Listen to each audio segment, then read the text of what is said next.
歼16是中国新一代多用途战斗机，它配备了有源相控阵雷达等新型航空电子设备，并且可以使用红外成像制导格斗空空导弹等新型武器，具备较强的对空对地攻击作战能力。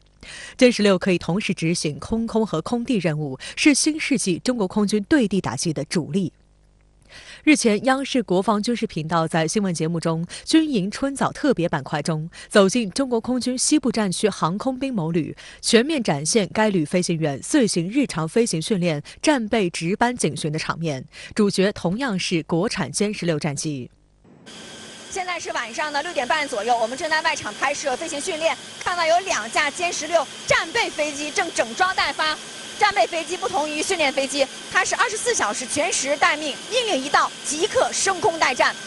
节目还曝光了多位歼16飞行员驱离外机的真实经历。在一次夜间警巡中，歼16飞行员李超遇到了2架异形机抵近。按照程序，李超首先进行了语音喊话，结果对方不予理睬。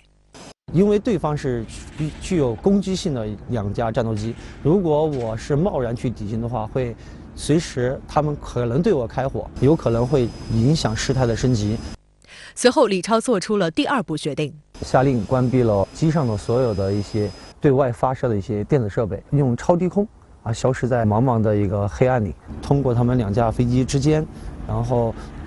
后做了一个同滚的动作，站在了他们的僚机的尾后。对方的飞机看我们已经占据了绝对的主动优势，然后他们也不敢轻举妄动。特约评论员石红告诉深圳卫视记者，歼16是一款非常先进的战机，由它承担空防任务，可以极大的提高我们的防御纵深，对保卫我们领空作用巨大。这款战机在中国空军里边呢，地位呢是越来越高，而且呢重要性呢越来越大，因为它属于呢重型战斗机。航程远，作战半径大，而且挂载能力强，再加上呢，它的航电系统、雷达系统非常先进，因此这样一款战机呢，在空中呢是耳聪目明，也能够看出来中国空军呢维护国家主权领土完整的能力变得越来越强大了。当地时间1月18号上午，国务院副总理、中美全面经济对话中方牵头人刘鹤与美财政部长耶伦在瑞士苏黎世举行了会谈。时间长达近3个小时，媒体普遍认为，这标志着中美关系在巴厘岛2国元首会晤后又向前迈出了一步。据新华社报道，刘鹤与耶伦围绕落实中美元首巴厘岛会晤重要共识，就全球和2国宏观经济金融形势、应对全球共同挑战等进行了专业、深入、坦诚、务实的交流，会谈富有建设性。双方认为，世界经济复苏处于关键时刻，双方加强宏观政策沟通协调，共同应对经济金融等领域的挑战，有利于中美2国和整个世界。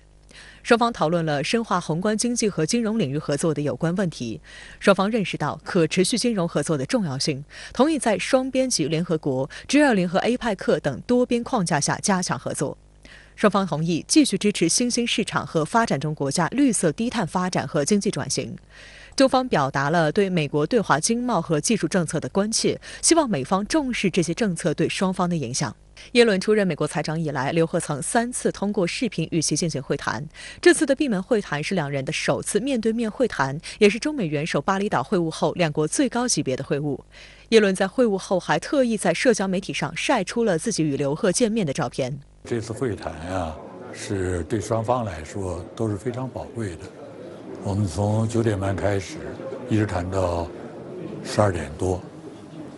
由于他们马上要上飞机，所以呢，我们不得不停止。如果有时间的话，可能会谈得更长。而据美国财政部在会后发布的公告，美方也将这次对话形容为坦诚、实质和建设性的。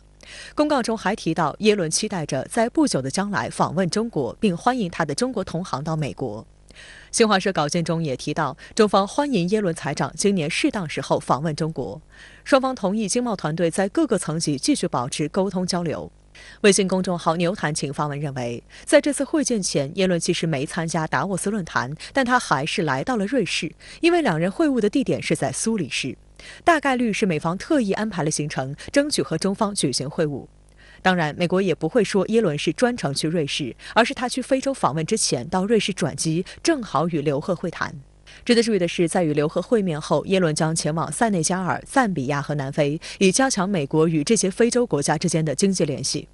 而16号，中国外长秦刚刚结束了他的非洲之行，美媒纷纷将两者进行对比，渲染耶伦此访是为了对抗中国在发展中国家的影响力。